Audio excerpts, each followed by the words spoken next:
everyone. Welcome to the Pike County Report. I'm your host, Shannon Deskins, along with Pike County Judge Executive Ray S. Jones. And Judge, it's nice to have you here to talk about a lot of things that are going on in the county. Well, we worked with Pike TV. We talked about putting together a program to make sure that the people of Pike County understand the issues facing the county, both the fiscal issues and other issues in terms of economic development, recreation, to talk about the positive things that we're doing here in the county, and to make sure people are aware of the issues that we're having to deal with at the fiscal court. And I think that's important that you talk about the positive things, because when you came into office the 1st of January, you had a lot of hard things you had to tackle right off the bat, which kind of probably made you feel like, wow, I'm coming in and being the bad guy, but that's just something that was really necessary to happen at that time. Well, you know, we're not trying to point fingers or place blame, but I do think it's important that people understand the issues facing the county, because in order to have a roadmap to fix these issues, it's important to know how we got where we are. It's important to understand how decisions that have been made in the past have contributed to the problems that we're facing now. And it's important that we understand that so that we can create a roadmap to move the county forward, address those issues, whether it's solid waste, whether it's issues facing the Elk Run Golf Course. Economic development certainly is one of the biggest issues. Right.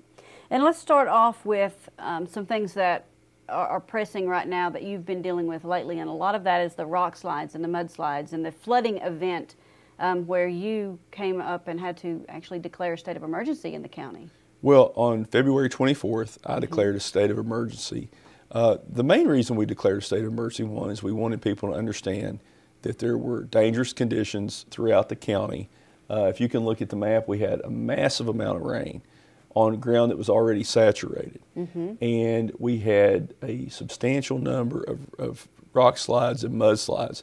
And we're still having problems around the county. Yes. We've had several mine issues with abandoned mines.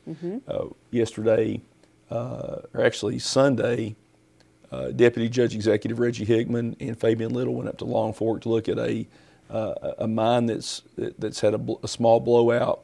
It's producing a massive amount of water. Our ground's saturated. You can see from the photographs, not only on county roads but on state roads, we've had a lot of major issues. And it was important to let people know that it's not safe to be on the road, but also that we declare an emergency so that we can get assistance from FEMA, the Federal Emergency Management Agency. In order to be eligible for FEMA funding, the county has to incur damages of $239,000. Then once the state reaches its damage level statewide, I think it's about $6.5 million or thereabout, then the governor can declare an emergency. So right now we are waiting on President Trump to declare a disaster, and then that will mean that we're eligible for FEMA funding. So far we've documented about $1.65 million in damage to county roads.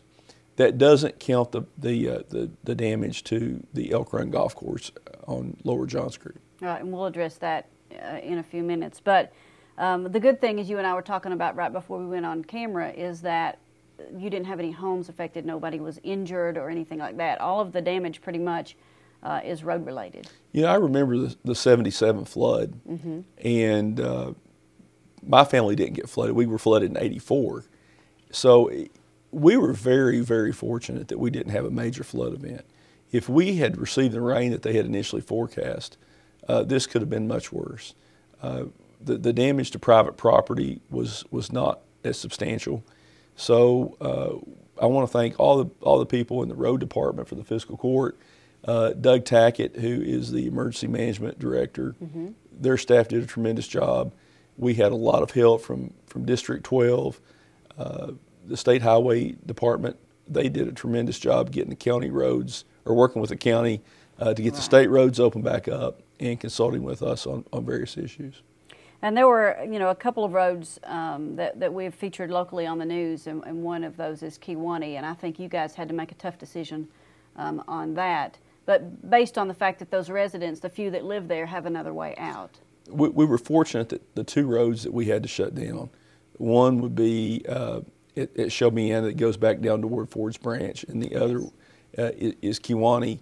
The residents that were affected had other means to get in and out of their homes.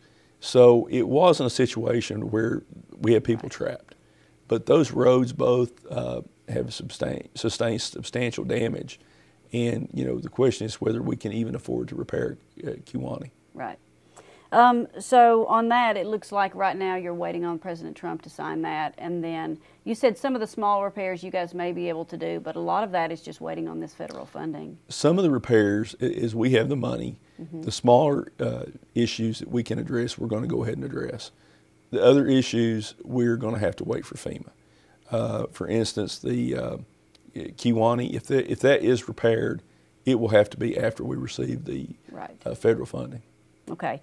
Now, kind of switching gears, but along the same lines with flooding is, and this is something you tackled from the Frankfort side or wanted to tackle, is fish trap. And a lot of the issues that we have that come into fish trap from the state of Virginia, actually, that you guys you've tackled this on a personal note, but now you've signed an agreement with the Corps of Engineers that you're really going to get proactive into trying to get a lot of that cleaned up. Well, this is not myself, but the court, Commissioner Robertson, Commissioner Tackett, Commissioner Booth, and myself, we're committed to cleaning this county up because we live in one of the most beautiful places in America. But we have a small number of people who are willing to throw garbage out anywhere, to dump garbage. And we have a duty to the future generations of Pike Countyans to clean this county up. The fish trap issue has been an issue that I've dealt with throughout my tenure in the state Senate. For 18 years, this was an issue. I had talked with former Attorney General Greg Stumbo about bringing suit against the Commonwealth of Virginia because most all the trash that comes into fish trap is coming from Virginia. We even had a situation a few years ago where about 300 million gallons of raw sewage leaked into the river in Buchanan County and came right into fish trap, and the Virginia officials didn't even let us know for a couple weeks. I remember that. It was a tough situation. So before I left the Senate, I wrote a letter to the governor of Virginia, Ralph Northam. No response. And, if you live beside someone, you have a duty to be a good neighbor. And whether it's your next door neighbor or whether it's the state next door, the Commonwealth of Virginia owes us a duty to be a good neighbor. And they have done nothing that we've seen to work with us to keep the trash out of fish trap. And the problem is we're having to take Kentucky tax dollars, Pike County tax dollars, to try to clean up a lake with most of the trash that's coming from Virginia. And that's not acceptable. And you guys, I think it was almost $127,000 grant that you guys have just received that you announced, I think, within the last week or so, where you're going to be working with the Corps to do some cleanup. And that's the first time I think there's been an official inked agreement between the county and the U.S. Army Corps of Engineers. So we're not having to take any local money. This was roughly $126,000 in grant money that the judge's office received through the 2019 illegal dump cleanup grant program. And it's going to be a total of about $400,000 that we're getting back to clean up illegal dumps. But this project is one where the Corps has committed to providing labor and equipment. And the memorandum of the agreement is about $140,000. So what the plan is to bring all that material to the shore, separate the naturally occurring material from the man-made material. They'll burn the wood and other debris, and then the man-made material will be removed to the landfill. It's a big project. The sad part of it is we're having to do this every year. Now this is in addition to, after we had the agreement that was that I signed with Colonel Jason Evers, who is the commander of the Huntington Division of the Army Corps of Engineers. Colonel Evers has pledged to work with us on this issue and others. But I received a call from Congressman Rogers' office just pointing out that he has also received $300,000 in funding to help clean up fish trap, in addition to the $140,000 that is covered by this agreement.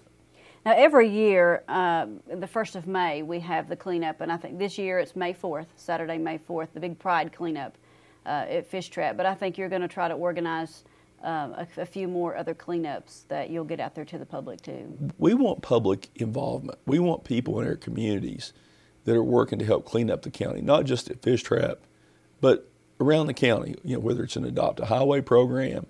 But, we've also done something a little bit different. When I came into office in January, the county did not have a solid waste enforcement officer.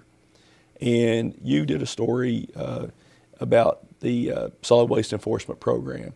And right. There were people commenting, well, what can one person do, and sort of making fun of it. Well, I can tell you what, as we're sitting here today, there have been 19 people charged with crimes in Pike County for illegally dumping garbage or illegal littering. And 2 of those people have already pled guilty. So if you're in this county, or if you're out of this county, if you're dumping garbage illegally or you're littering, and we have a way to catch you, you will be prosecuted to the fullest extent of the law. And one of the individuals received a 30-day jail sentence. It was suspended on the condition that they clean it up, and they have community service and court costs. So it's not just a slap on the wrist. And we're going to be out there 30 days after the guilty plea was entered. Mm-hmm. And if it's not cleaned up, we're going to be going back to court and asking for that individual to be incarcerated. Well, and it was an eye-opening experience for me. I spent several hours in the car with him, and that's Bruce Anderson, a former Pikeville police officer. So, I mean, you went and got a certified officer. This isn't just somebody you pulled from one department to another. He's trained in enforcement. Well, I believe you have to maximize your resources. And I've known Bruce since I was assistant county attorney in 1994. Bruce was a city police officer. Mm-hmm. 15 years he was certified.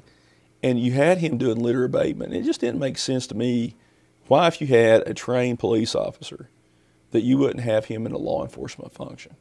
Right. And he's done a tremendous job. And we're going to continue to ramp up the enforcement of our solid waste ordinance. Well, and you mentioned illegal dumps, and a lot of people's minds automatically go to, if you've been four-wheeling or riding in some of these gravel roads or dirt roads around the county, sometimes we run up on a dump where people just throw things over the hillside. That's really not what he's doing. He's doing that partly, but a lot of it is people's front yards or people's personal property near their houses that has just become an eyesore, and that, he or another person has been called out there several times. I mean, we visited a few of those houses the day I was with him also. Well, a lot of people have complained about the property tax rates, and I'm a property owner. I know firsthand the impact of increasing property taxes. Mm-hmm. And one of the reasons that property taxes have had to go up is the property values decline. And the state calculates a compensating rate. And it's intended to give you a government entity, mm-hmm. the same amount of money from one year to the next. Because that way, if you're trying to budget, you can't be chasing your revenue when you're trying to put a budget together for a county or the health department or the school board. So the compensating rate, though, is if the property values go down. That means the rate has to go up to make sure you have the same revenue stream. Mm-hmm. Well, one of the things we can do to stop the value of our property from going down is to clean up our county, to make it more desirable, to increase the market. And, I think, again, it goes back to what my vision and this fiscal court's vision is for this county. This is where we live. It's where we work. It's where we raise our families. Three of us on the fiscal court run businesses in the county. And for us to be successful, not only as public officials, but in our private businesses, this county has to be successful. And I don't think you can do that until you clean the county up and show people around the state that this is a clean county where you can have an opportunity to live and work and raise a family. And along the same lines, talking about solid waste, you also have a person dedicated right now to riding along with the people picking up the trash to make sure that every home that puts trash out to be picked up is receiving a bill and paying for that service. Well, again, we had the Facebook pundits. Mm-hmm. Some people were questioning that. Well, that's not something that's new. That was something that was done when the system was first put in place. Unfortunately, no one had really filled that position. It was called a monitor. Mm-hmm. Because if you have people putting garbage out, there's no way the county solid waste office can track 60,000 people who lives where, but it's important to know that if someone moves in or if they're putting garbage out and they're utilizing that service, that they're paying. And we know that there are people who set their garbage out, who have it picked up, who don't get a bill. And it's not fair to the people who do pay. So it's one way for us to increase revenue to help defray the cost for those people who do pay, who are conscientious about paying their solid waste bill. So I guess at the end of when he has visited all the homes, then we'll go back and do a spreadsheet, I'm assuming, and compare. They're working on that. They're working on that now. They're trying to come up with a list on the routes, comparing, the addresses that he's documented to the addresses that are on the list. And the solid waste system has a very advanced software program. The only thing is, when we came in, we learned that they didn't know how to fully use it. Right. So there's been several conference calls with the software developer. If you have the technology, it doesn't make sense not to use it. Right. And the county wasn't using it. And then along the lines, and then we'll wrap up talking about solid waste and I know one of the first things you tackled, and we talked before you even took office, was the county landfill. So let's kind of update everybody what you found, where we are now, because I know we were looking at a pretty dire situation. Well, at the next fiscal court meeting, I'm not sure when this program will air, but on March 19th will be the next court meeting. We likely will be addressing the solid waste rate increase issue. Let me just give you some historical background. The solid waste ordinance was first enacted in December of 1985. And that ordinance specified several things. One, it said that solid waste shall be self-sustaining. It's never been self-sustaining. For years, the rates were kept low because it was subsidized with coal severance tax. Now keep in mind, the first year I came into the state Senate, the county's budget was about $59 million. At times, the county budget exceeded $60 million. Part of that was because some federal money that went through the county government, sort of as a flow-through entity. But nevertheless, we were at $59 million. The budget that I will submit to the fiscal court in May will be around $33 million. So we've had a massive loss of revenue. And the county can no longer subsidize the solid waste system. Because, the rate was kept at $7 or so for years, and it was $10. And the people, my predecessors, were able to do that because there was this massive revenue stream, and they didn't have to raise it. Well, the ordinance also called for two other things. It called for periodic raises based on the Consumer Price Index. That was never done. It also said that 4% of everything that it generated would be set aside to pay for equipment. That was never done. So in the current budget that we're operating under, that was put in place by the last court, there's no money for equipment. In the next budget, because of the budget reductions that we're facing, there's likely going to be no money for additional solid waste equipment. But the big issue that people need to understand is, according to the consulting engineers that we brought in, and the engineer that works on this project, all he does is landfills. There was a question about how long that we have. The landfill was designed in 6 phases, and you can sort of visualize it as a birthday cake. The bottom layer is bigger than the second layer, and the layers get smaller as they go up because you don't want that massive weight pushing out on the bottom. Right. So right now we're on phase 5. The landfill was designed to have a maximum of 6 phases. Well, one of the things we figured out was when they started phase 5, there was still 20 feet of airspace or 20 feet of volume left on phase 4. So it looks like that the other engineering firm that was working on the landfill missed the elevation by 20 feet.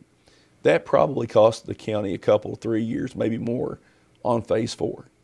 So the county, in order to construct phase 5, borrowed money. And when county governments borrow money, or cities, or even the state, they do bond issues.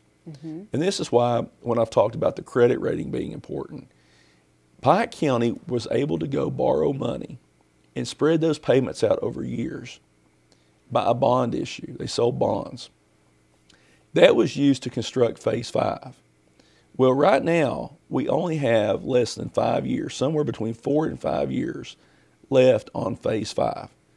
But yet, we still have not paid off the bond issue on phase 5. So it's no different than a car wearing out before you pay it off.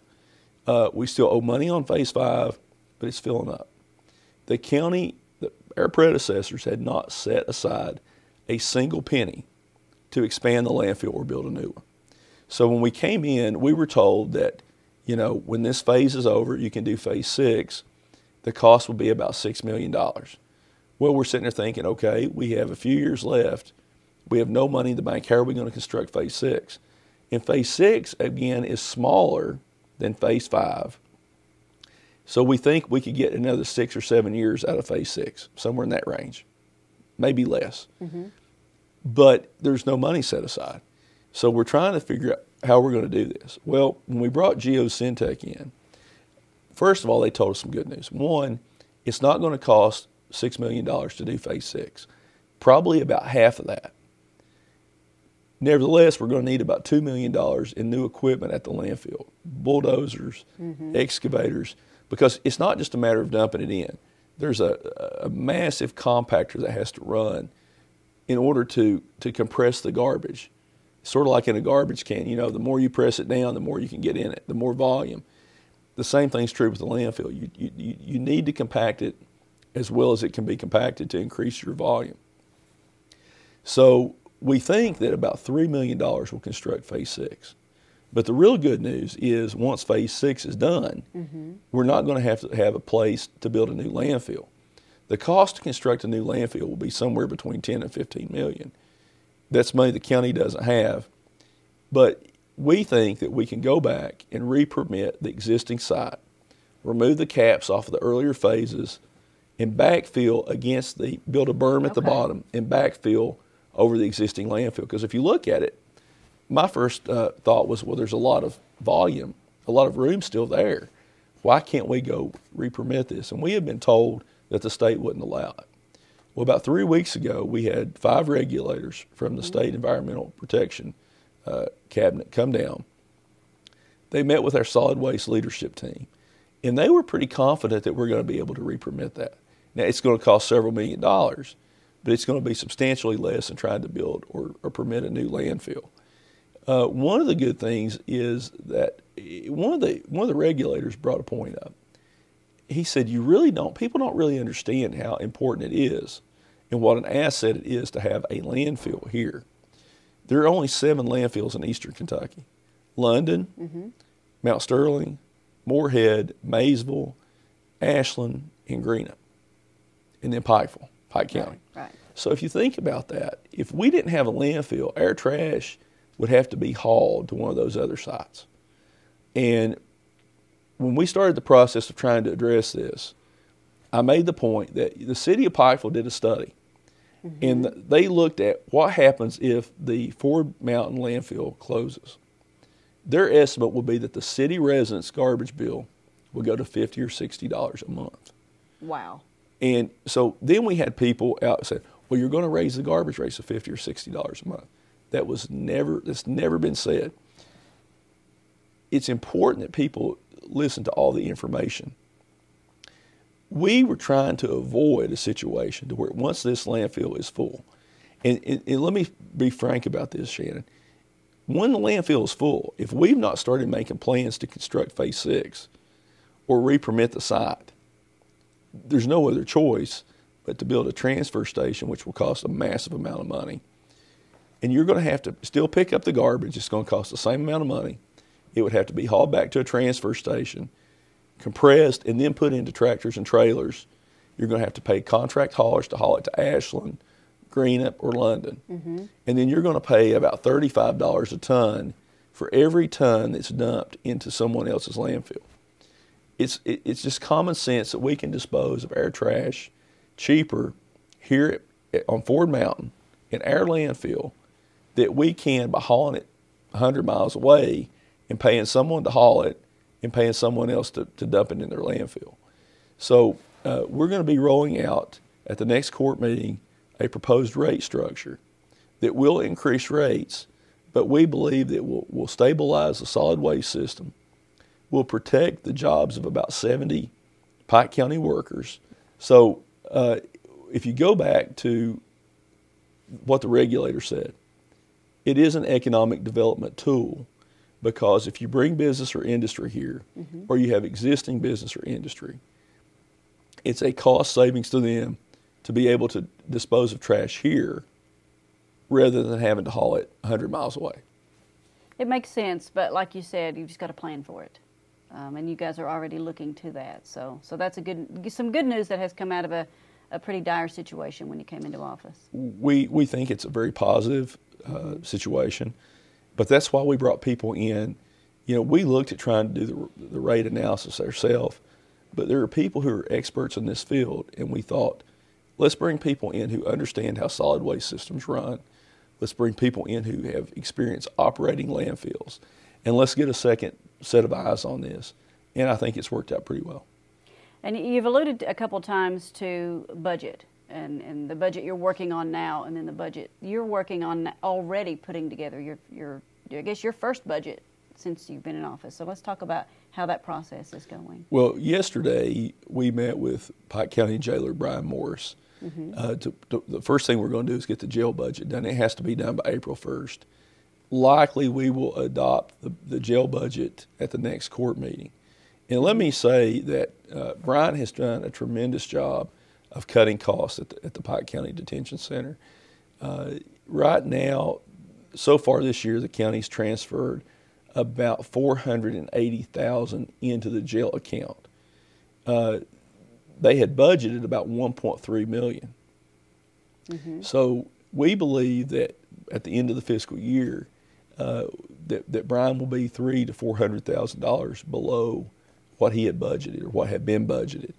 And that will save us a tremendous amount of money in the next budget when we start having to make budget reductions. And I talked to him recently, and I guess you don't realize that the jail, and he referred to it as almost like a city within a city of everything that goes on there.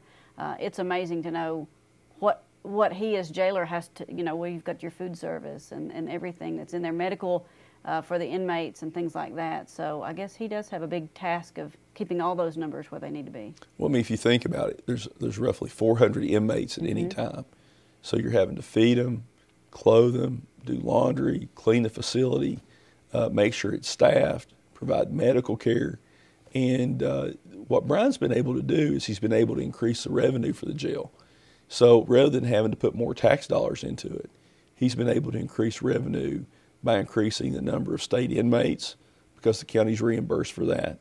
And he's done a tremendous job also on the drug treatment side, making drug treatment available to inmates to try to cut down recidivism rates, to try to stop the revolving door. People go into jail, they're incarcerated, they're released, and they're right back in before long. And we're seeing a lot of positive things at the Pike County Detention Center. One of the things that we're going to talk about at the next fiscal court meeting is a program that we've worked with Brian to develop to use when spring rolls around. We're going to have on any given day approximately 100 inmates doing public works. We're going to have a program to where the inmates will be taking care of all the grass cutting and weed eating and upkeep at all of our community centers and parks and playgrounds. And it's going to save the Pike County taxpayers a substantial amount of money over the next 4 years. And those are all great projects. Another project that the county deals with that you've talked about when we were talking about flooding a few minutes ago is the Elk Run Golf Course. I know that's something that you guys have been looking at as well. We had our last court meeting was at Elk Run. And, you know, the golf course, the first lease was signed in 1990, and it was a 99-year lease. The second lease was signed in 1995, and it was also a 99-year lease. Now, the interesting thing is there was a state statute passed shortly after the first lease was entered that limited government leases to 40 years. So there's a question about whether the second lease legally has to be limited to 40 years. But nevertheless, on the first lease, there's still 70 years left. The cost of those two leases is more than $40,000 a year. So whether you have a golf course or no golf course, the county is still on the hook for paying those leases for the next 40 years. Or at least, let me back up, 70 years on one. Right. You probably, on the one that will be limited to 40 years, you may only have 16 years left. But we know we're still on the hook for those leases, more than $40,000 a year. We've spent a lot of money on the golf course. There's been a lot of money spent on the facilities, the clubhouse, pro shop. And right now, the course can't operate. All the greens are essentially dead. It was flooded again a couple weeks ago. FEMA is looking. I received a message yesterday from Jim Patton, whose company has the contract to manage the golf course. That contract still has about 2.5 years left. And he indicated that after meeting with FEMA, along with other county officials, we met with FEMA yesterday morning, all the road crews, Doug Tackett, and one of the places that they were going to go stop is the golf course. So we think that there's potentially $150,000 or more in damage. The last number I saw was $158,000 in damage to the golf course from the flooding. Hopefully, FEMA will cover most of that. Now, keep in mind, when FEMA covers damage, about 75% is paid for by the federal government. I think it's 13% by the state and 12% by the local entity. So nevertheless, all this money we're talking about, $1.6 million on the roads, $158,000 on the golf course, the county still has to come up with 12 or 13% of that money in order to get the federal and state match. Right. So it's not like they're just going to send us a check for $150,000 or $158,000. We're still going to have to come up with money to match that. But nevertheless, it's a lot of money that we could use to try to get the golf course open. One of the things that I've instructed our staff to do, and that the members of the court are adamant about, is that we work with the Corps of Engineers to see if we can expand the berm on the golf course, because it doesn't make sense to continue to spend taxpayer resources on a golf course that floods multiple times a year. And that is one of those parts of Pike County to where you know, oh, the golf course is flooded. It's kind of just like, how high is the water in certain areas? Well, the golf course is flooded. Well, the golf course floods when a lot of other areas wouldn't even see high water. That is, you know, backwater from Dewey Lake, and you know, it's in a floodplain. Now, you could debate whether or not the golf course should have been built there, but I understand why it was done, because Governor Patton and others wanted to try to bring opportunities to this county so children, I mean, there's a lot of kids that have grown up playing golf at Elk Run Golf Course that have earned college scholarships. It is a quality of life issue. It's an economic development issue, because when you are trying to bring businesses in, you know, one of the things that a lot of business is done on golf courses around the world, on golf courses. And it'd be easier if I could talk with this cold I have, but if I don't question what they tried to do. What we need to do, though, is go back and see if the Corps of Engineers will let us expand the berm to try to reduce the number of flood events that impact the golf course. And Jimmy Kaiser, the county's floodplain coordinator, has already been in contact with the Corps of Engineers. And when Colonel Evers, I think, is supposed to be back next week or the week after, that's an issue that we're going to discuss with him at that time. And we'll follow up on that as well, because I think that's one of those things that a lot of people in the county are watching. That's one of those topics that's got some attention. And I don't know if there's anything else as we start to wrap up that you really want to tackle that we've not had a chance to mention. Well, I think the idea is for us to do this program once a month. And hopefully the next time we'll have one of the commissioners or one of the department supervisors. I think it's important that we bring in people who work in county management. Like Jimmy Kaiser's working on a massive project that could bring literally hundreds of millions of dollars to this county. And it's not something that we're ready to really start talking about yet. But it is a project that the Corps of Engineers is coming up to meet with us on. And just to drop a hint, it involves flood proofing on the Leviza Fork. And the Corps spent a lot of money on flood proofing in this county, particularly over on the Tug Fork side. We're going to try to do some things on the Leviza Fork side. And, you know, Coal Run will be one of the first places that we would look at. So there are programs that we're working on, issues that we're working on. I think it's important to have our county commissioners come in and let them tell you what they've been working on. Let the department supervisors talk about the programs, whether it's senior citizens or whether it's, we've got one of the best emergency management directors anywhere. I'd like to bring the deputy judge executive on, talking about his role. And we have a bright future in this county, but we have to work together. I think we have to understand that some of these problems didn't happen overnight. Some of the problems were foreseeable, some weren't. I don't think anybody could foresee the decline in the coal industry as rapidly as it happened. Right. I think it was foreseeable that it would happen.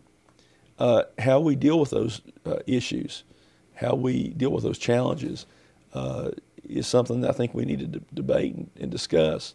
But I think if we, with proper planning and proper management, that we can get Pike County moving in the right direction.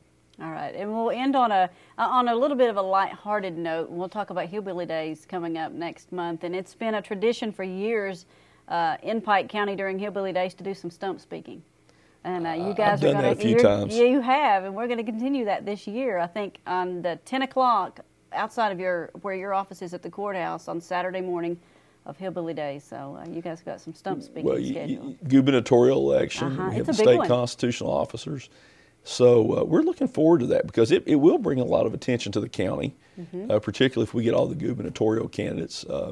I know we've had some already say that they're coming, and it's lighthearted fun. Now, it can get pretty heated down there. It can. I have seen some videos where it has been, but it's something I think it's part of Hillbilly Days during an election years to do that stump speaking. It can be a long speech in a short amount of time if you got, when you're out there, you're giving the speech and you have people heckling and yelling.